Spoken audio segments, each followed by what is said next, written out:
It is just a huge honor for me today to be podcast interviewing Alan Ali Nasseh, but he likes to just go by Ali. Ali is a legend. Ali graduated from Northwestern University and Harvard School of Dental Medicine with an endodontic certificate and a master's in bone physiology. He practiced full-time in downtown Boston and teaches part-time academically as well as on the web.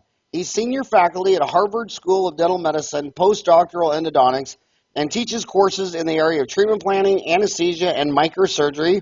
Ali is the endodontic editor to several journals and periodicals and is the CEO and president of www.RealWorldEndo.com. Ali, how are you doing, buddy? I'm doing terrific, Howard. Thanks so much for having me. Oh, man, it's an honor that someone from Harvard would talk to some Kansas farm boy. But, hey, you got out of school in 94. Now it's 2016. If I knew geometry, I'd know how many years that was. You've seen a lot of changes in endo. I sure have. And is endo, so let me just ask you this. Is endo getting easier, faster, better, higher quality, lower cost, or is it good and bad, the changes you've seen? So I think the question probably should be addressed because at the time that I graduated was a pivotal time for endodontics. Right around those early 90s, a number of amazing technology was being introduced to endodontics that included anywhere from visualization and magnification through the use of operating microscopes to the use of ultrasonics, apex locators, and obviously the notorious rotary instrumentation and nickel titanium revolution. That all happened right at that time. So I was really blessed to just be there at the crux of this change where we were moving finally away. So my pre-doctoral program, I was working with hand files. And then suddenly, as I started my program in Endo, we were suddenly introduced to this novel thing called nickel titanium rotary files. And I still remember that the lectures and everything was just so amazing and so interesting and how things were going to be changing and it was going to be a revolution. And to answer your question now, it was because over the past 25 years that I've been now practicing, I have seen how things have moved so dramatically from that original laborsome process of hand filing, accessing, not having proper vision, and trying to find extra canals to get down the end of a root, of a 4 roots and a 4 canal molar in no time at all. And so all of these things have helped improve the efficiency of our procedures. However, I think in terms of, you mentioned better, faster, and cheaper. In terms of the better part, I think that part of it, in terms of improving success, the foundations of success have not really changed from the outset of endodontic therapy from the 1950s. They still remain full disinfection. All of these tools are allowing us to achieve shaping and obturation maybe a little bit faster. And easier. However, they haven't really helped in terms of increasing the success rate. I think they have reduced the procedural errors in terms of ledging and all of those issues that were happening with hand files previously. But in terms of whether we now have a much higher success rate, that is still a little bit of a debatable issue because none of these tools will guarantee your success if you don't understand the basis and foundations of success. Now, when you talk about has it improved success, does that mean has it improved success among endodontists or among the general dentist? So I think they have certainly helped general dentists tackle cases that would have previously been a lot more difficult for them. But again, in terms of the success, I'm talking about the main reason many root canals fail is the inability to find a canal.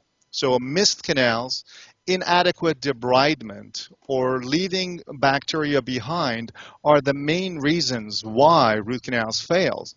So that, unless you have invested some time in terms of educating yourself about pulpal morphology and anatomy and the foundations of access and getting down and finding canals where they are, it doesn't matter what kind of a file you have, you still are not going to get success. So that's what I'm trying to say, is that the success part is the foundational understanding in terms of irrigation, disinfection, proper access, all of those things. The tools will just help you achieve what you need to achieve a little bit faster.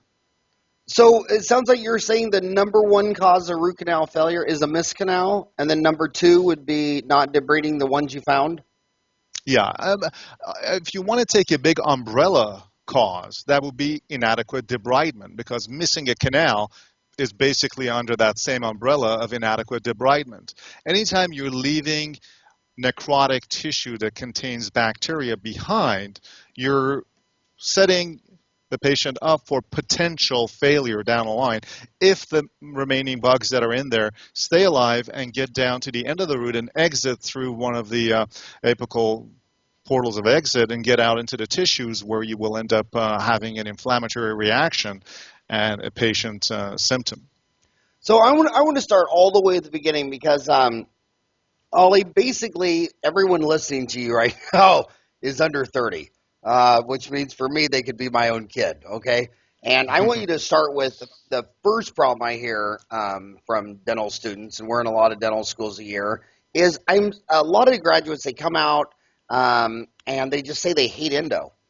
And so what would you say to a 25-year-old girl that just walked out of school and she didn't even want to listen to you? She's like, I hate endo. What would you say to her? Because she's in a small town of 5,000. There's no endodontist. I mean, she needs to be able to do endo. What would you say to her? Why do you think she has that bad attitude? And how can you turn the attitude around? I think that's a wonderful question, Howard, because you may be surprised to know, but when I graduated from the endo program, about a year or two later, I said those same exact words. I said, I hate endo. No way. And the reason why is because I had the wrong attitude about it. I was kind of like, well, I keep doing the same thing, it's just not exciting anymore, and so on and so forth. But I realized after doing some introspection that I was having the wrong attitude. And with that kind of attitude, it didn't matter what I did, I would still hate it. And what I did at that point is I began to learn more about my field and to invest more time understanding the nuances of the treatment, and began to try to apply those same principles to get better and improve at my craft. And I found in the process of, even though I had graduated and I had already learned everything that I supposedly should have known, I realized that it was just the tip of the iceberg when I graduated, and that the main part of learning comes with practice and with various aspects of the care that you decide on your own to focus on. And that helps define a new meaning for you and creates that enjoyment that you can get out of it, no matter what field it is. For me, I found that the focus on trying to create value by increasing patient satisfaction, by trying to connect with patients and try to provide service that is as painless as possible, to kind of try to break those myths about endo. Because part of the reason I was kind of dissatisfied was some of the preconceived notions that some of my patients had when they came to see me. And I realized that maybe trying to break those myths would be itself a worthwhile deal. And so I can tell you at this point in my life, I'm totally passionate about endodontics, and I really owe that to just managing to change my attitudes. So for the young graduate who is about to graduate and doesn't like endo, I can say that if you truly don't like it for specific reasons, such as you just don't like fine motor skill work and you much rather work in a macroscopic aspect of dentistry, which is completely fine. I mean, not everybody, it requires a specific skill set to be good at endodontics. You have to be patient, without a doubt. You have to have a tremendous amount of patience. You have to have fine motor skills, great eye-hand coordination, all of those things. And you have to, in my opinion, have to be completely compassionate and empathetic towards your patients to be a good endodontist. And for some people, if some of those motor skill parts are not there, that's why specialists are there. I mean, I would say if there are no specialists around, then it behooves that practitioner to still find the ways that they can in order to find some value or some aspect of this care that they can relate to and enjoy and still perform. Because patients, obviously, if need to have their teeth saved, so it's our duty to do all we can to do that, to So, help them. so you opened up with basically this big umbrella that said, missed debridement is why root canals fail, and that include the missed canal.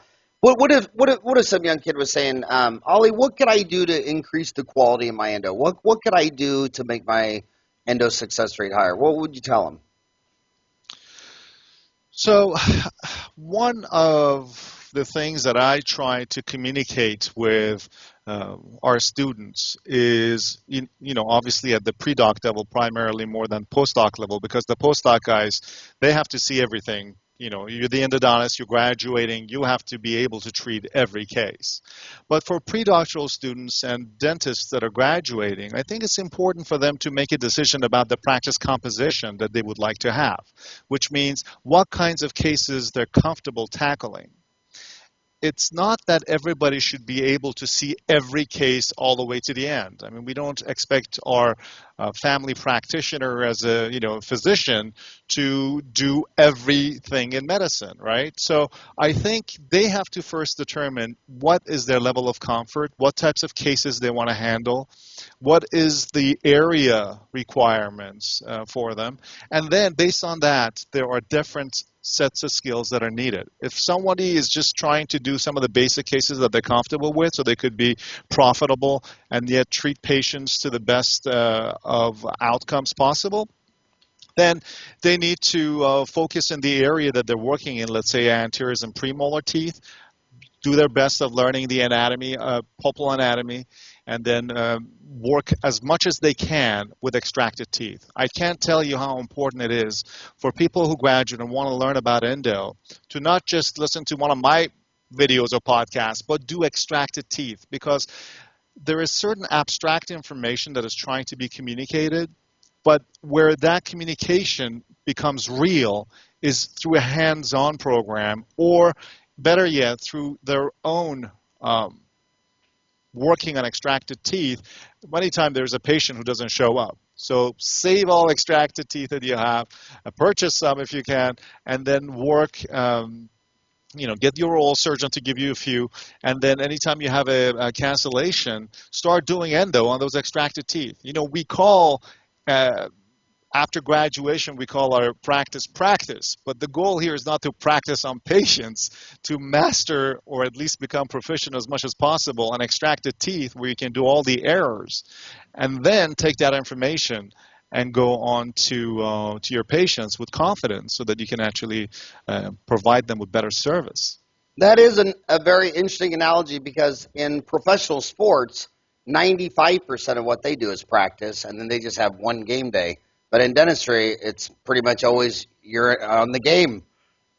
Yeah, It's you're all live. absolutely right. So some of the big issues that you kind of touched on, magnification. I mean, obviously, human eyes see better with loops. Obviously, there's microscopes. Obviously, we've gone. When I got out of school, the hottest thing on the new Pano was that some genius figured out how to put an R on one side and an L on the other, and we thought that was just spectacular. I still think that's the greatest radiographic invention of all time. That was just the coolest thing. And it was a big selling point when you were buying a Pano machine in the 80s. But now it's CBCT. So I want you to go through all three of those. Do they need to wear loops? Do they need a microscope? Do they need a CBCT? Okay. So again, it goes back. See, that's why I emphasize all the time the important concept of practice composition. If you decide the kinds of cases that you want to see, then you will equip yourself for those types of cases. Clearly, it's just like the military. It depends where you're going to go. You're not going to take the same gear to every territory you're going to go, right? You're going to basically equip yourself for the war you're going to fight. So here, if someone is just interested in doing the basic cases, I think you can get away with loops with light, and I always recommend a 3.5 or higher in terms of magnification. In terms of CBCTs in those cases, I don't think you need to have a CBCT for those cases. You can always work with your local periodontist or oral surgeon or your local dental school for those specific cases where a CBCT is needed, so that you can send the patient and have a CBCT and then have them come back with the information that you need. If you're moving on to do more advanced and more what I call advanced squared cases. The advanced squared cases are cases that the endodontist ends up tackling for the most part. Then you do need to have all the tools that you can use in order to give yourself that competitive edge or advantage so you can manage those cases. In such cases, I think having a microscope is just without a doubt a mandatory thing. I mean, it's not the standard of care as far as as far as the American Dental Association and American Association of Endodontists are concerned, but for people like myself who have worked under the scope and have previously, before have worked without a scope, I can tell you there's two different procedures. The procedures that are done under the scope are a different procedure than procedures that are done with the naked eye or with just low-level magnification with the loops. In terms of the CBCT, they are very helpful in specific cases that I don't think they are panacea. They shouldn't be used on every case, but for many cases, especially for triaging and treatment planning patients for retreatments versus apicoectomy and a number of other treatment planning scenarios, they are just mandatory in terms of they take away a lot of the guesswork that we were previously applying to these two-dimensional radiographs, because we just didn't know what was going on. We were just going based on our experience, and there was always a question of, well, we'll go inside and find out. But now you can get closer to that truth. CBCTs are not 100%. They still can't give you everything, but it's all about trying to, narrow down your odds to what ends up being the most accurate. But I must say this, Howard, as well, because that is a big trend that is going on in dentistry as a whole, and I'm sure your younger audience would benefit from. I am a huge proponent of trying to reduce your overhead to the extent possible. I believe that a lower overhead will make you a better practitioner and, most importantly, a more honest practitioner. I find that a lot of times when you buy these super expensive tools, there is that little bit of bias behind your back that you need to have to pay the bill at the end of the month. And I have found over the years, as I have managed to try to be as minimalist as possible in terms of achieving what I want to do, is that I'm very capable of telling patients really what's in their benefit, rather than try to, at any point in time, try to just kind of see, well, what do I need to do? What do I have to do? What is in the back of my mind that is steering me to make a decision that is not entirely to the benefit of this patient? So all I can tell them is, let me tell you this, medical device companies would love nothing more to sell you everything they've got on the shelf. It's our job to really understand that the success of dentistry doesn't come from these tools. It comes, again, going back to what I said, comes from a foundational understanding of the concepts that we have learned in dental school. They haven't changed. Those concepts that you learn, those are the kind of, well, I don't want to say eternal, but the longer lasting concepts in terms of the care. All these other tools are not the way out. They're just, but I mean, what can I tell you? People, it's like the trends, right? I mean, you see the latest sneaker, everybody wants it. The latest thing comes out, everybody wants it. The bottom line, I think, just from the principle of trying to stay more honest and less conflicted in your decision making, trying to keep your overhead as low as possible is really an important principle to go by. That's my advice. That's great advice. Ollie, a lot of people on the endodontic forums in Dental Town, one of the things that's always stressing them out is they're always posting a picture. The tooth has a crack. They took out the MOD amalgam. There's a crack there, and it always makes them wondering, is this salvageable? What should a young dentist be thinking about when they see a crack? What makes you say, yeah, I can treat this, or no, this has got to be taken out? So, unfortunately, much like many other aspects of dentistry, what we lack here is long-term longitudinal cross-sectional studies, outcome studies that can give us proper tools for making our decision making easier in terms of that given patient that you're seeing.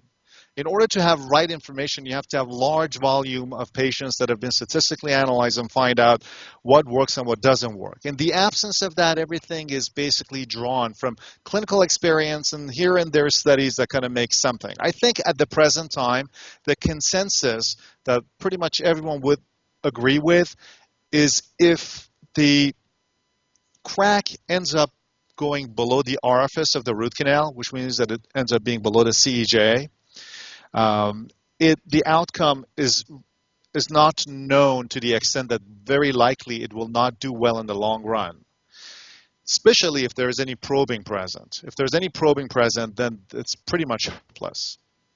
But if there's no probing present, and that's the key part, is the presence of attachment is the key factor in trying to triage these cases for treatment planning. My personal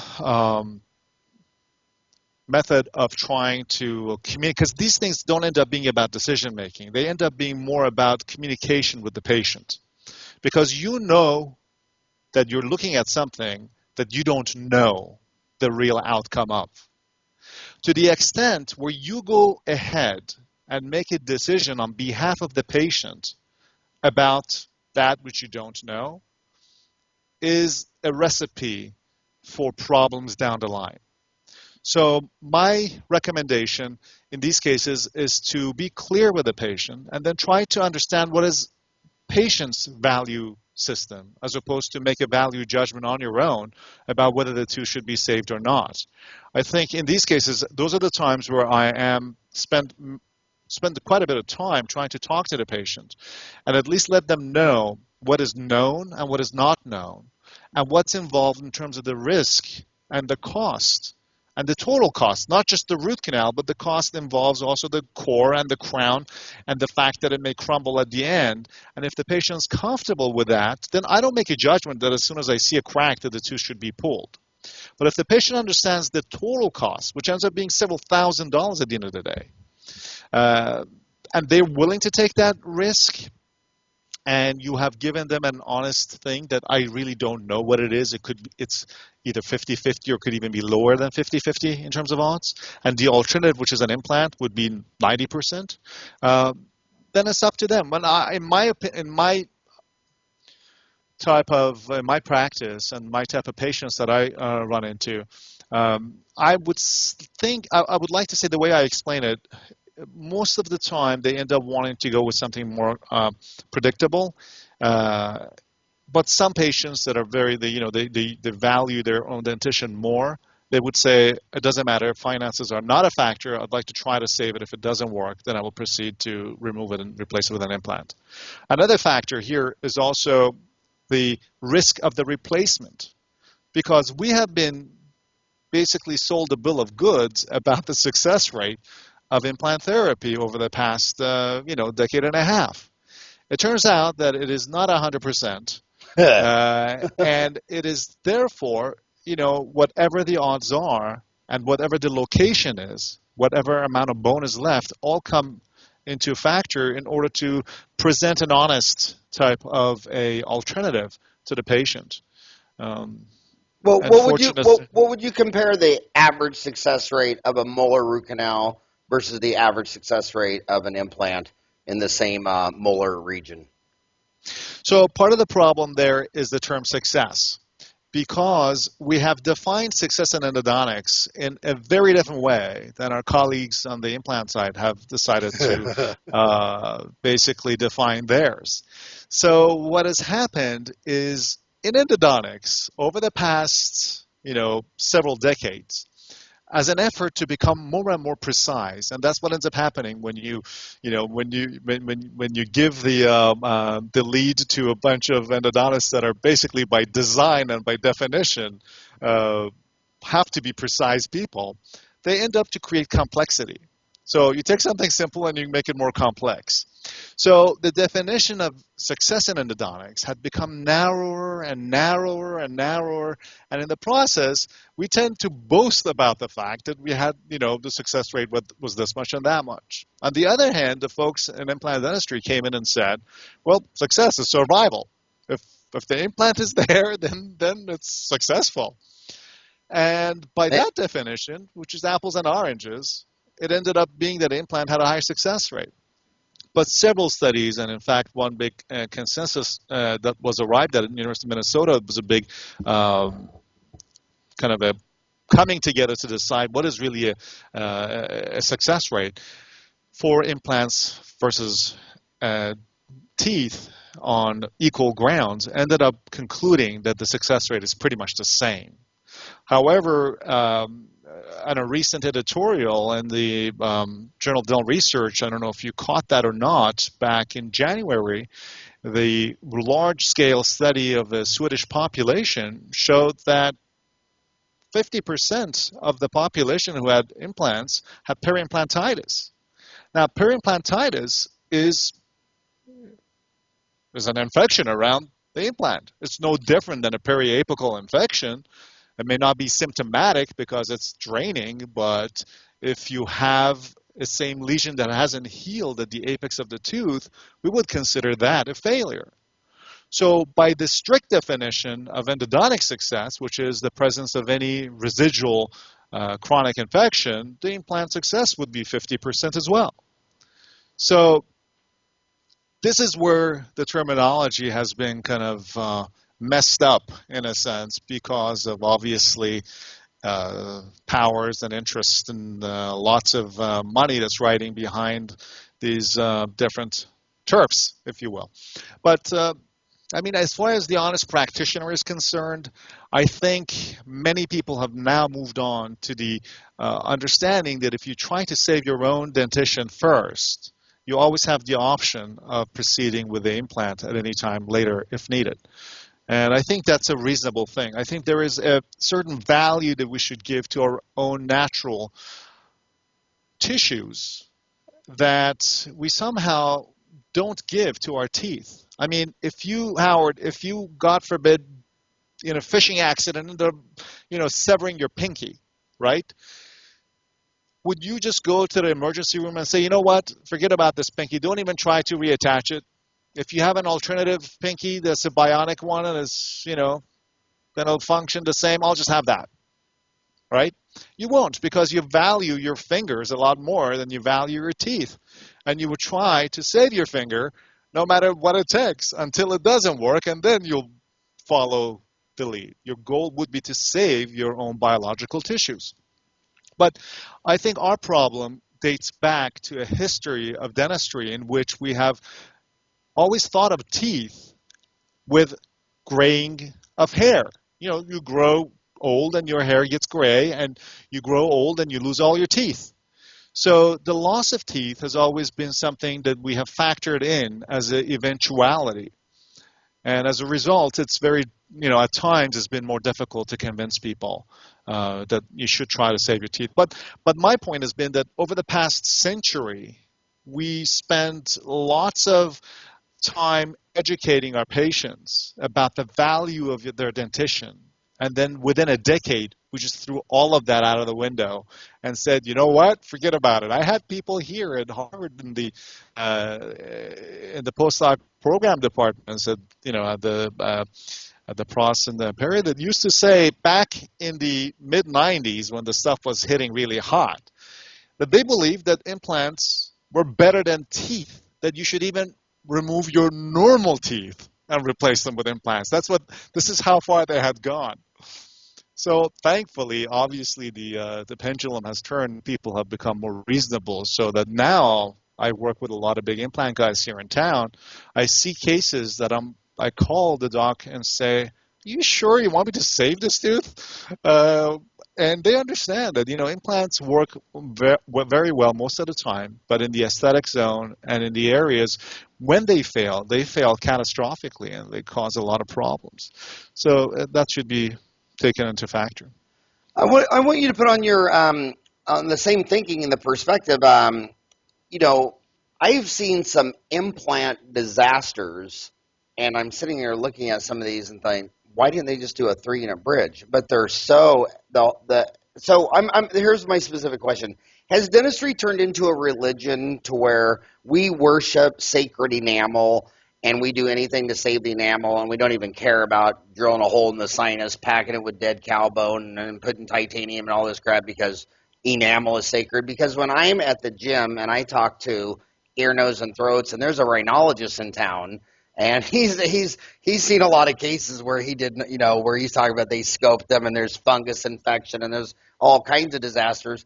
Do you think that, because I think a lot of the young kids come out of school and they feel like you're just kind of a hack if you file down 2 virgin teeth when you could have just done a sinus lift and a crown. Weigh in on that. Is it, because it's a So value I judgment. think if the motivation was to save an apple, I would say fine. Sometimes the motivation ends up being less noble, and that's where I have a problem with it. The I think it goes back to the same thing I said at the beginning. There is some I don't want to go Eisenhower on this and call it a medical industrial complex, but there is a certain incentive here that is causing people to jump on the bandwagon, invest into tons of expensive things, and this, in my opinion, should be nuanced. And I'm not saying that these things are not legitimate and they don't work, but I think we need to have a little bit of a comprehensive understanding. Uh, of the problem at hand and then try to triage the problem through what's best for the patient. And I can tell you, oftentimes I now get patients who come in and say, I wanted to get an amalgam filling, but my dentist doesn't do it, or doesn't believe it, or doesn't do it. So, I mean, I think at some point, and not amalgam, amalgam might be a little bit more controversial, but if people come and say, I wanted to get a gold crown on my second molar, and my dentist said, no, we just have a CERAC machine and we only do CERAC. I mean, these are some of the more educated patients who said, well, I had a gold crown, it lasted me 30 years, I want to have another one. So, anyway, I'm just trying to say that what we need to do is we need to bring back a little bit of common sense into dentistry and look at it from the perspective of what serves the patient rather than what is the slogan du jour that everyone's kind of jumping on, whatever bandwagon that is, in terms of the procedures and the devices and the things that we use. Well, even their terminology, it's religious. Like, well, I'm not going to file down 2 virgin teeth. Well, what is a virgin teeth? I've never seen teeth mating in 30 years. I mean, I am pretty sure they're all virgin, but but they feel bad filing down enamel. That's a no-no, and they'll be Right. shamed by their peers. But if they stick a grenade into the maxillary sinus and pack it with foreign objects and whatever, that's religiously acceptable. Yeah. So again, I think it goes back to assessing risk, and that's the problem that we lack because we don't have the proper data. Our data is missing. So that is, to be honest, primarily the fault of the system because there's no funding to fund these types of expensive long-term outcome studies that are present in medicine that are funded by NIH, for example, that allow to have some clarity of guidelines for what is the right thing to do, what is the risk. So most of dentistry ends up being provincial, and people are like practicing within their own castle, have their own attitudes about how they want to deal with things, so that you see someone is raising a flap all the way to the guy's scalp just to do all these lifts and things like that, just because they believe that there's not enough of a ferrule, and God forbid anybody does a little bit of extrusion and that now suddenly we have a ferrule. So we don't have to do invasive procedures. So I think that's the main problem, that most of dentistry is practiced at the level of the individuals, and they're led by opinion leaders and things like that. We lack standardization that can only be backed up by pure science. I often laugh when we talk about dental science because, especially at least in my field, I feel like most of this stuff should be published in the Journal of Irreproducible Science. You opened up another can of worms with when you said amalgam. I have 7 restorations in my mouth. They're all gold inlays and onlays and a couple crowns.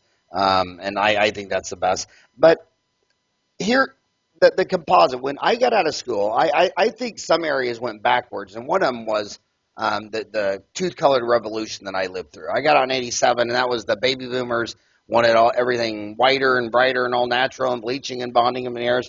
And when I got out of school, I saw all these silver amalgams that lasted 38, 40 years. Yeah. And then everybody started placing direct resins. And I've seen a ton of research where showing these things in 6.5, 7 years, they're failing with recurrent decay.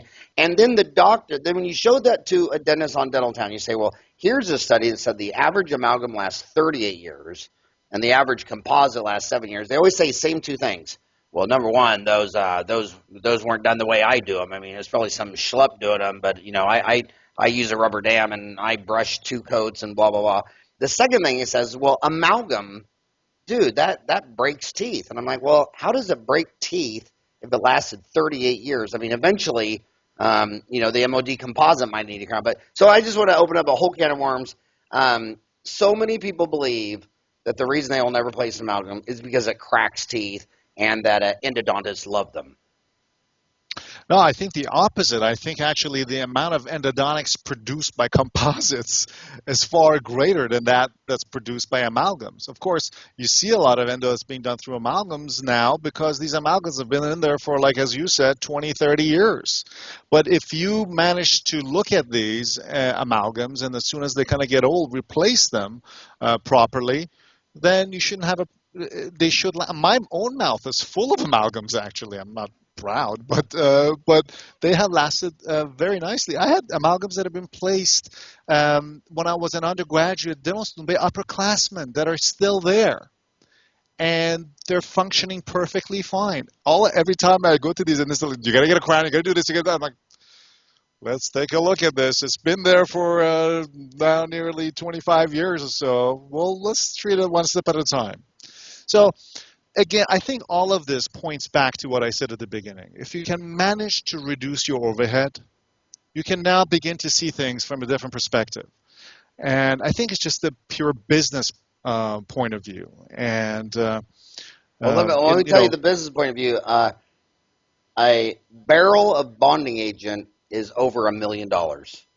If you buy that little bottle and you measure it out and you do the math on it, it's over $1 million a barrel. And how long would you say the average posterior composite lasts versus the average posterior amalgam? So the problem again is the term average, because as we know, posterior composites are very technique sensitive. So the question really is, what is the skill level of the average dentist rather than the average composite lasting how long, right?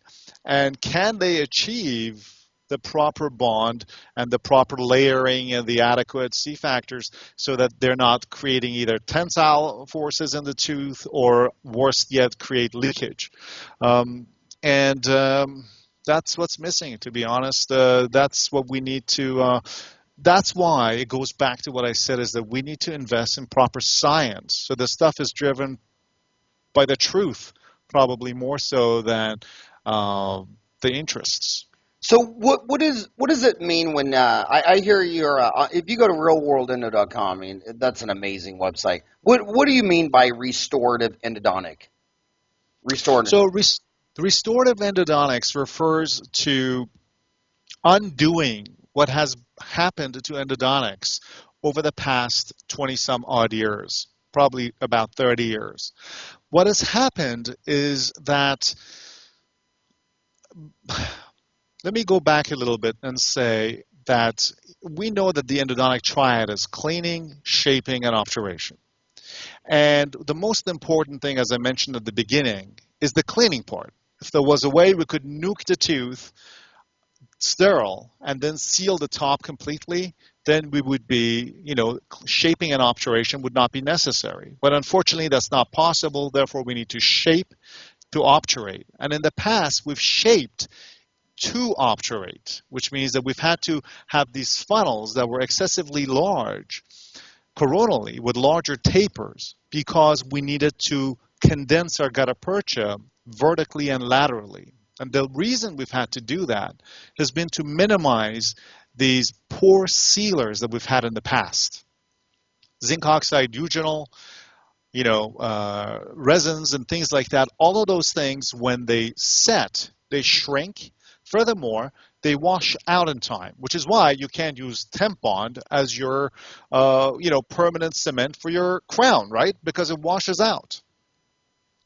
As a result of these cement limitations, we've had to develop these fancy obturation techniques, vertical, lateral, thermoplastic, heat treatments, all these things. So as a result of the obturation requirements, we've had to blow away a lot of tooth structure unnecessarily. We've been shaping teeth beyond what was necessary to clean them. We've had to shape to obturate.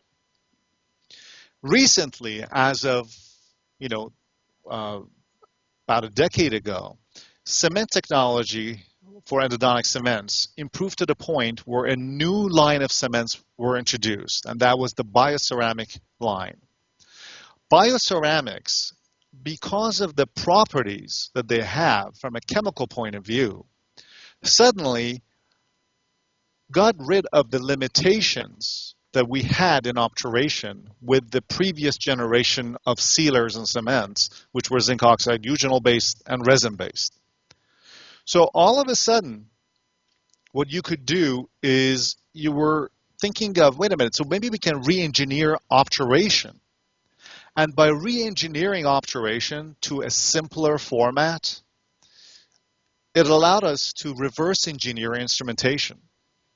So what that means is that because this obturation today is based on just cementing your gutta percha cone in place, the same way you cement a post. You don't condense your post into place, right? You cement it into place, and because you're using a strong, let's say, composite cement, you're counting on that composite to act as the seal around the post, right? So in a sense, your post is going 2/3 down the canal. So therefore, your post is an obturation material, right? And it is a single cone in a sense, right? But you rely really on the matching of the cone of the post to the shape that you've created with your post drill. And then you also rely on the integrity of the cement. So what we did here at RealWorldEndo, and I kind of understood the chemistry of this BioCeramics, and I said, well, if it works for the post because of the cement, this new cement, BioCeramics, can extend that same concept of the post all the way to that additional 1/3 beyond the post, right?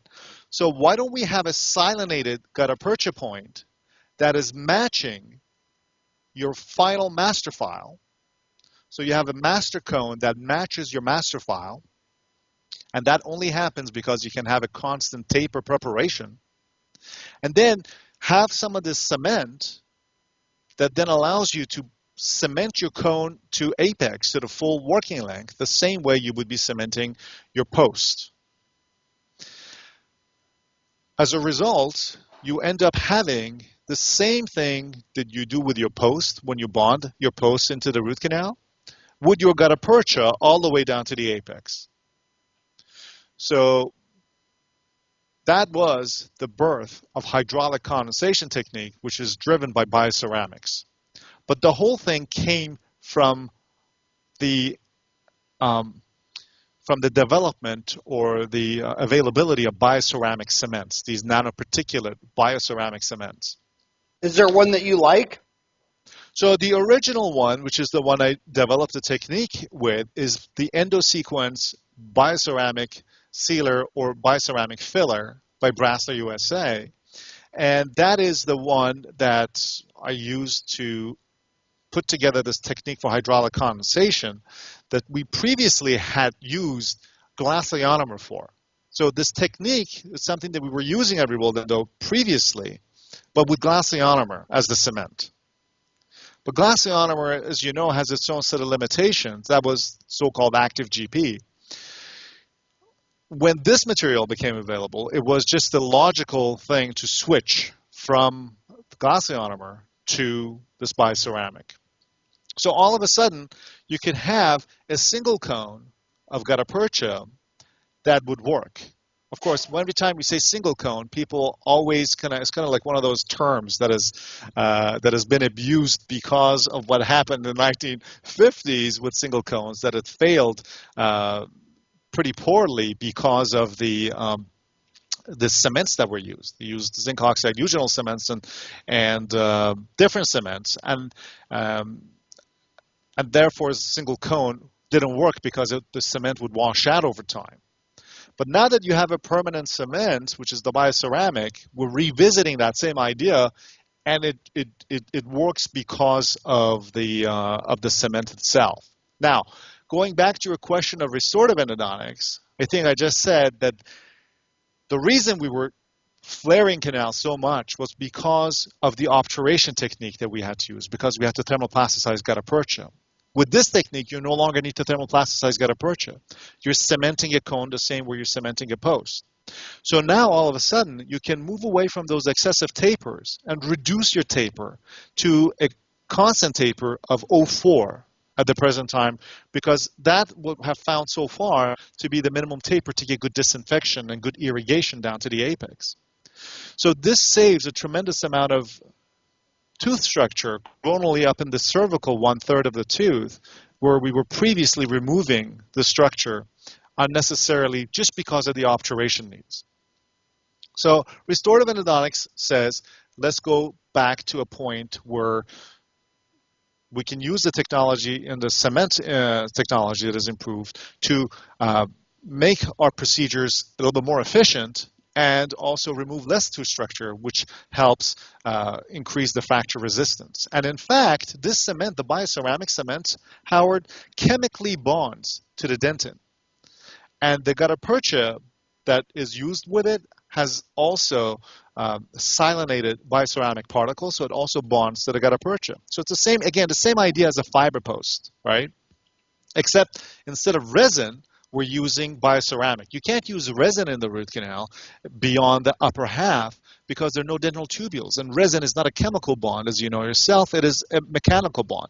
When you have no dental tubules in the lower half of the root, resin cements won't work, which is part of the reason why Resilon and all those older Epiphany type sealers, all those things didn't work. It's because it didn't make sense. You had to have a chemical bond if you want to have bonding inside the tooth. So that's the idea. And your BioCeramic gutta percha and cement, it's made by Brasler? Yes, Brasler is making But what Brasler makes it, but what was the name of it though? It's called Endo Sequence, BC Sealer. And then there is a couple of different formulations of it, which is the root repair material and the putty. And those have now revolutionized surgical endodontics because this material, this BioCeramic material, has a spectrum of uses from non-surgical to all the surgical uses. So basically, the BioCeramic technology is the only type of cement the endodontist will need for internal and external root repairs as well as obturation. Does it replace MTA?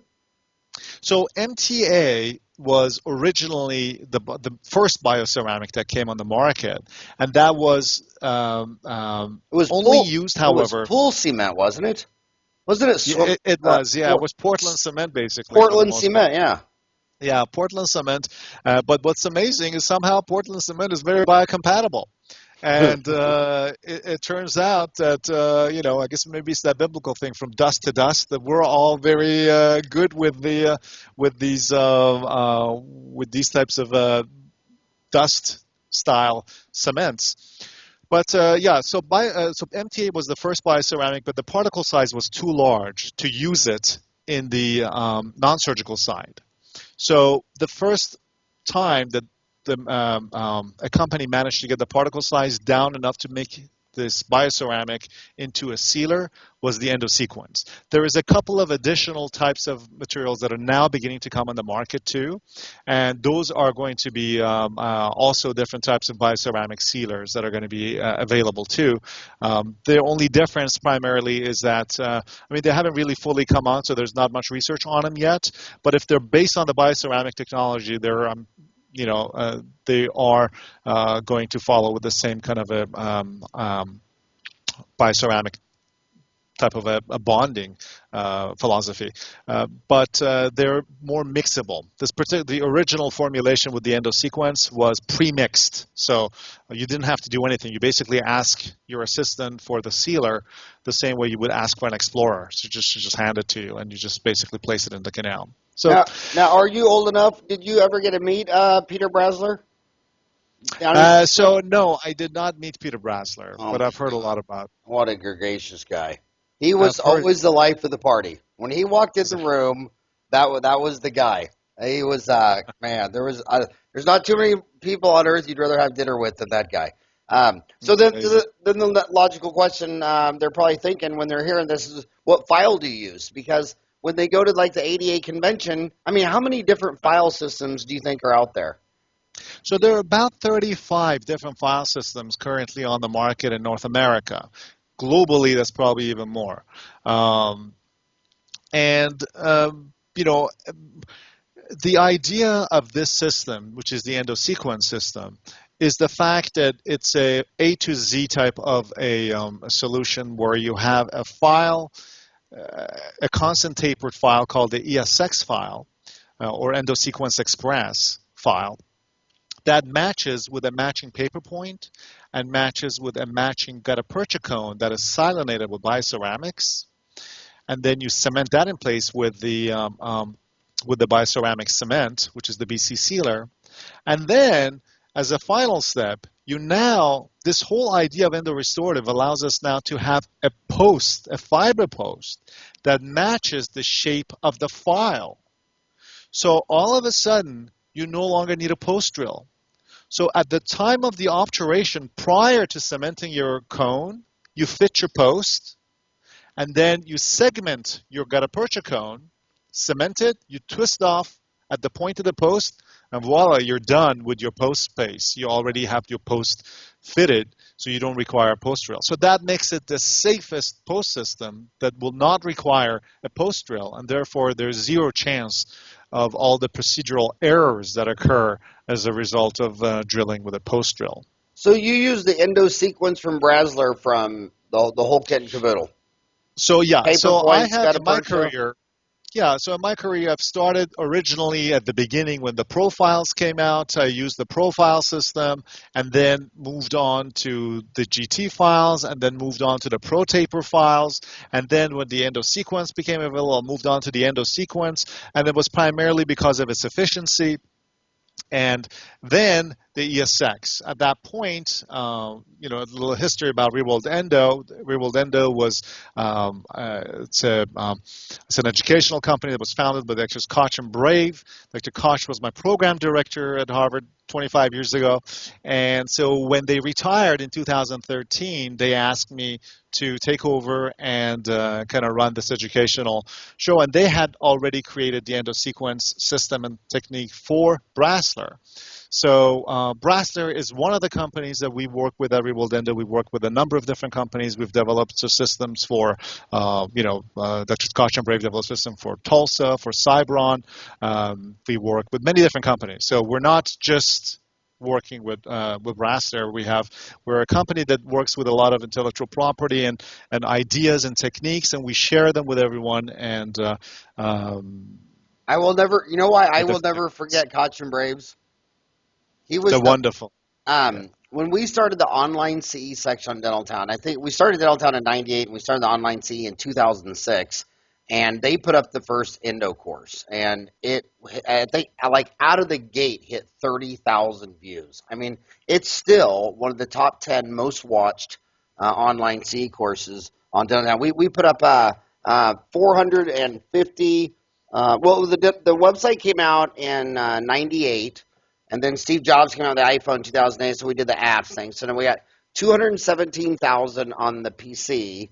We got 50,000 on the phone, but we started that online CE, and the millennials and the Generation Xers love online CE, and that's They one of do. the most viewed courses we've ever put on there. Hint, hint, hint, that maybe one day you'll take one of your amazing YouTube Videos. So courses. I've actually prepared a little video with Dr. Brave for Dental Town. I have to finish editing that. It's been done actually quite a while ago. I Really? apologize that I haven't sent that to you guys. Howard asked for that a while ago. I have prepared it.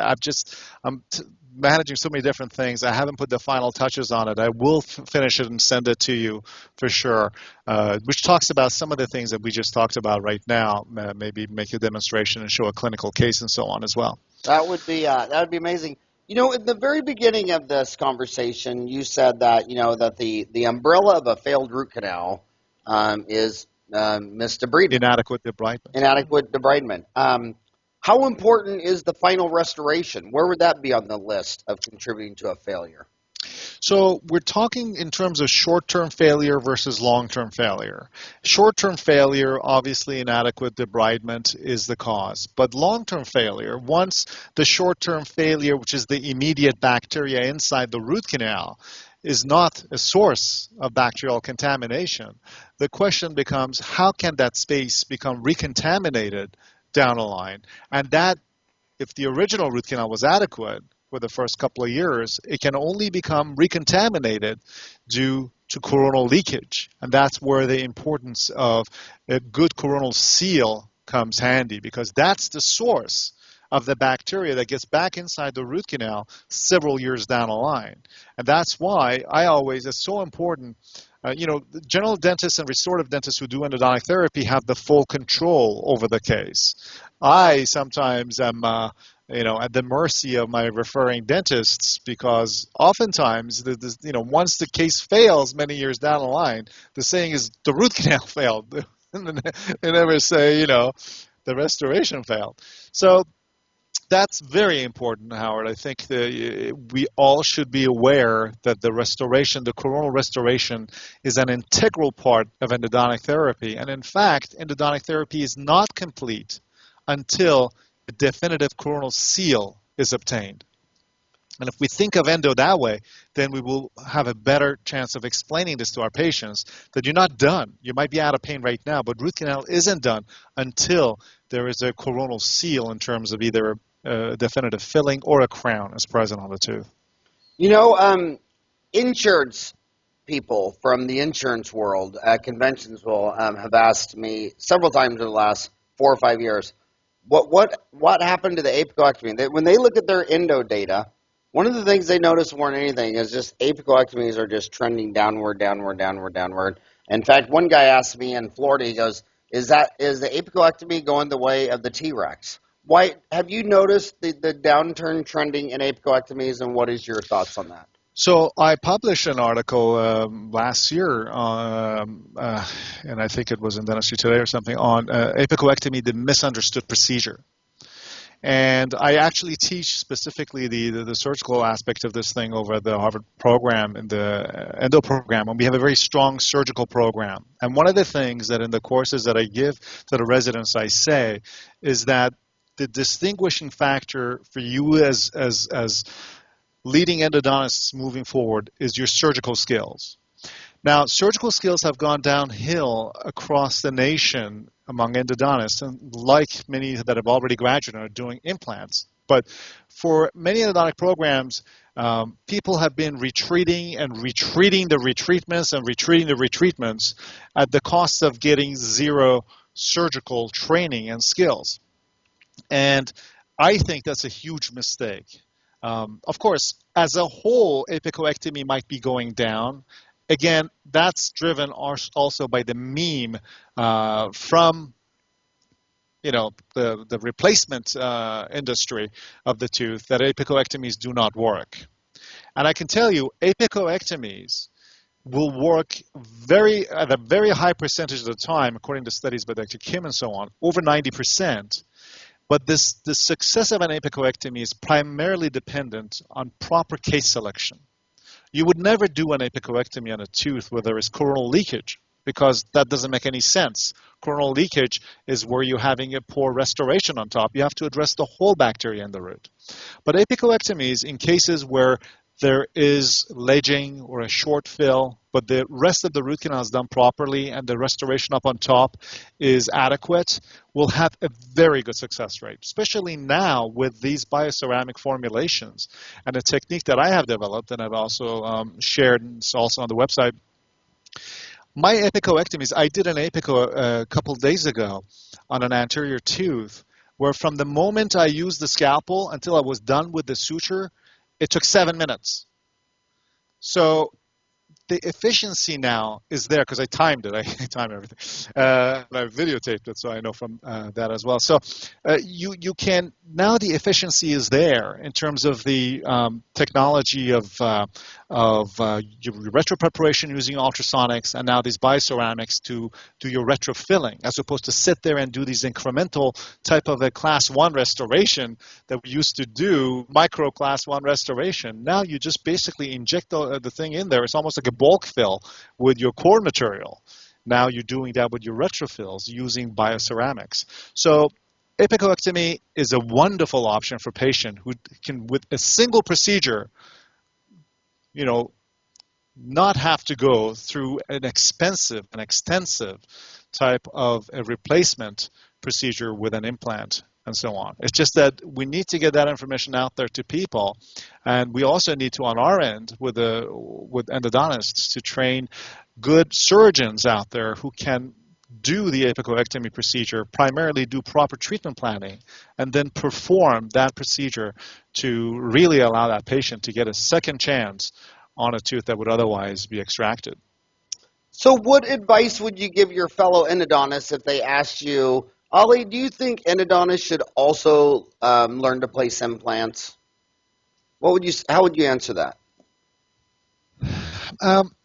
I myself, frankly, I was thinking of doing that back a few years ago. In fact, in 2008, I got accepted to our implant program, was about to do it, but then some things came up with the practice. I had to take a leave of absence, and then I had a chance to also think about it. And I said, in a sense, endodontists who are jumping on the implants bandwagon are kind of, taking an easy way out. I think it's more important to sit here and educate people about the importance of saving teeth, rather than to say, I don't care, you want to save it or you want to pull it, I'll be here to collect.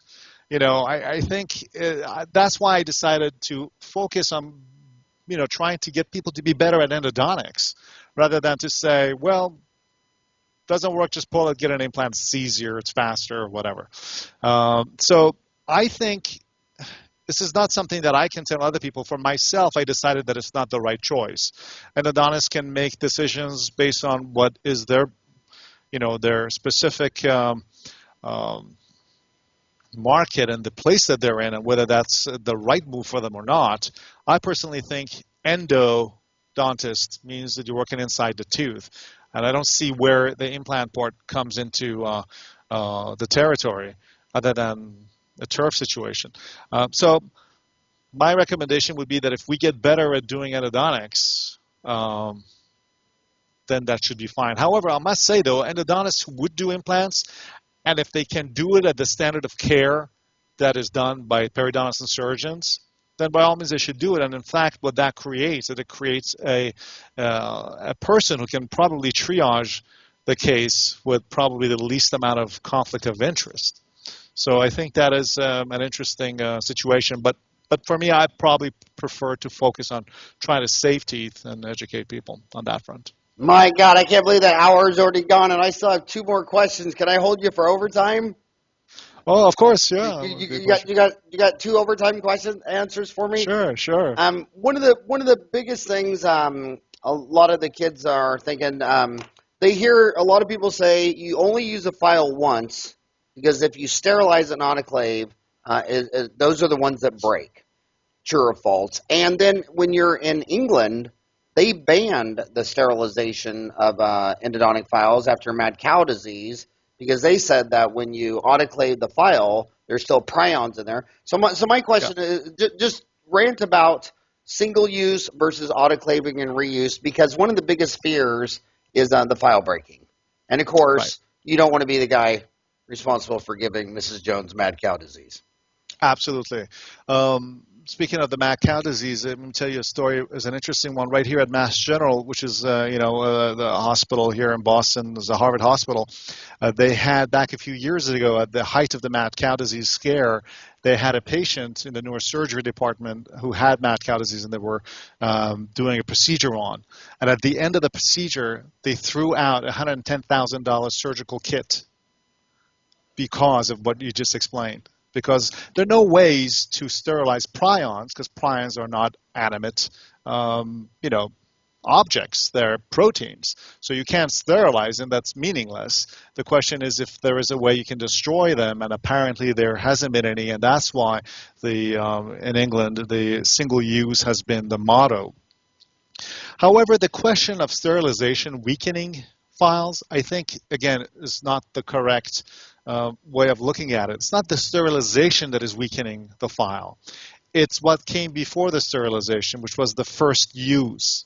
The first use creates tensile as well as torsional forces that are embedded in the alloy, in the nickel titanium alloy. And nickel titanium goes through these phase transformations, or these types of martensitic deformations, that is insidious. So you can't see these grain boundaries that form in the middle. And the famous saying is that you only know when should have been the last time that you used your NiTi file, because after it breaks, right? So these recommendations for the number of times that if somebody is using it are, again, it's just about risk management. No one really knows. You could possibly use a NiTi file in a tooth where it doesn't get torqued too much a number of times. But the problem is that you don't know. And then it becomes really a function of your practice philosophy and the amount of risk that you have and whether you're willing to put your reputation on the line.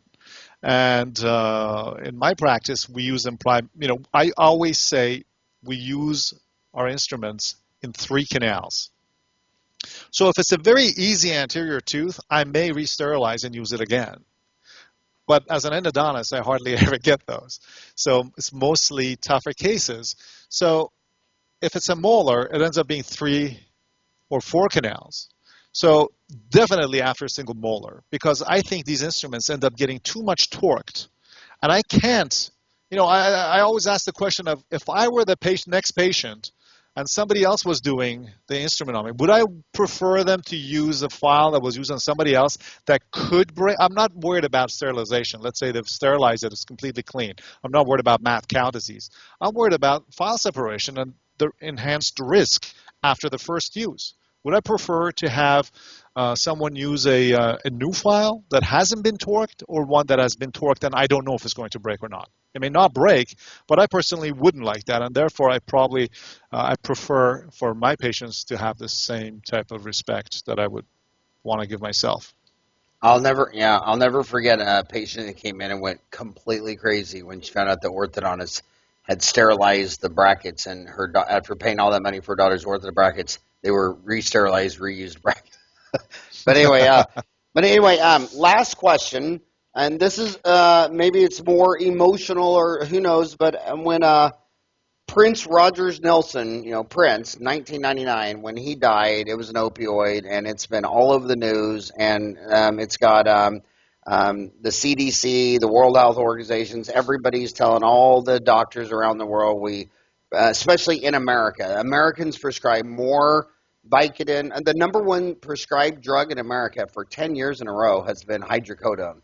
And a lot of people, so I'm just going to rant and then let you decide which question to say, but a lot of dentists, 100% after every root canal, they just give them a script of Pen-BK and Vicodin.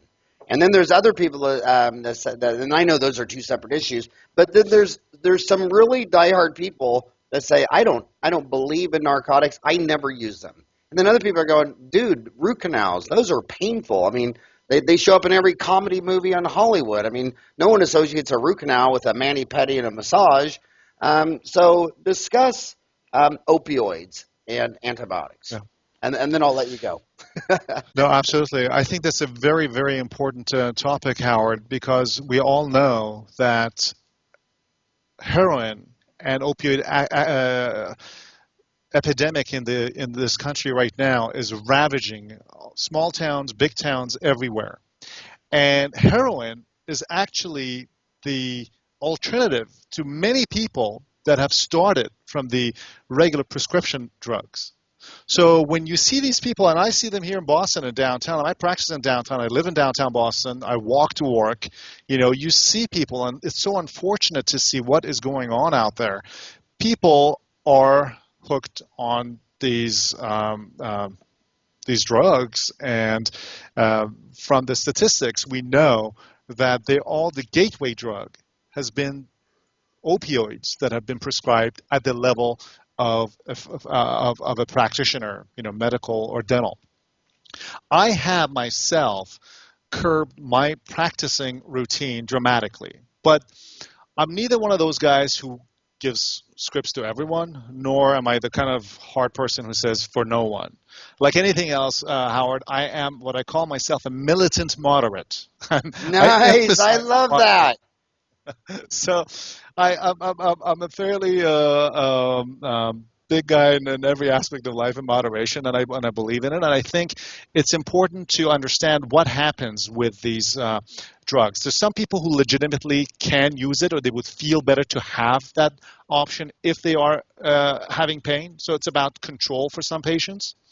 So the key becomes about understanding what is the problem with the opioids. And the problem is when doctors prescribe a large volume of opioids, and then they have refills. So they give already the bad type of signal to the patient. In patients that I feel like they might need it, usually prescribe anywhere from 2 to 5 Vicodins without any refill, right? Every patient gets a post-op form about pain control. And pain control, following endodontic, I call every patient usually 24 hours later or 48 hours later to check on them and see how they're doing, and we write it down in the chart to see if they took their medications. Vast majority of people don't even fill the prescriptions that they need. But some people do, and some people do for the wrong reasons, some people do for the right reasons. But post-operative pain for endodontics, if you're using proper technique and you're not pushing debris past the apex, is not that much. The best combination that's been found to work has been 400 to 600 milligrams of ibuprofen and 500 milligrams of acetaminophen. So this combination has been shown to be stronger than Vicodin. So in my postoperative form, patients are told to take this combination during the day and as necessary, and even at night. But if they feel that they somehow need more pain control at night only, to take the Vicodin pill that they have along with the ibuprofen. So they replace the Tylenol with the Vicodin. And like I said, that's only 2 to 5. Because if they have more pain than that, I would like them to let me know, because that shouldn't be normal. That a combination of acetaminophen and ibuprofen and then having a couple of Vicodins in case is not helping it. So that's been, again, my practice philosophy. See, I might have a different view on that, because I'm 100% Irish at 8 great grandparents, and you're in Boston, which is half Irish. They're probably just all doing Jameson. They're probably leaving your office and just doing shots of Jameson and say, I don't feel a thing. Wine. I used to serve some wine at the office before the thing, and then until, it's always some friend who's also a lawyer who's a party pooper and says, that's not a good idea, it's going to cause a problem, don't do it. But people used to have a good time. I mean, it used to be fairly popular. Patients would come back, they're like, I thought I was going to get a glass of wine. Ollie, what will my homies find at RealWorldEndo.com? So RealWorldEndo is a website where we share a lot of educational information. I create videos and I put them online. I do them usually on a weekly basis. And there's right now already about 210 or so videos that I put together on RealWorldEndo in the video section. We can get continuing education credits. There's a forum. We have an area called Ask the Faculty Questions. We are a faculty of 25 endodontists or academics and clinicians around the country. And we provide, over 100, 120 different hands-on courses around the country as well. So all of this is out there to help promote endodontics and saving teeth and allow people who are interested in doing that to have efficient techniques and technology that we use ourselves in our clinical practice in their own office. We also actually have this one particular module, which is called the Ultimate Hands-On Training, where one of our faculty actually goes to a prospective doctor's office, and they get a 2-day one-on-one training, almost like a dental school experience, where they do extracted teeth the first day, and they see patients, their own patients in their own operatory with their own assistant, with our supervision, and we make sure that they're implementing the right techniques. I'm a huge fan of RealWorldEndo. I've shared so many of your. They're on YouTube. I mean, on you're on RealWorldEndo. They're YouTube. Yeah, we share the stuff for free because it's again for educating. And as of the last Google Analytics, nearly 2 million minutes of my videos were watched last year on the cyberspace. So a lot of people are watching it. So they're. So you hear that, homies? What the real message today from Ollie was: turn off Family Guy and start watching RealWorldEndo. Or multitask. I love Family Guy. So you can watch.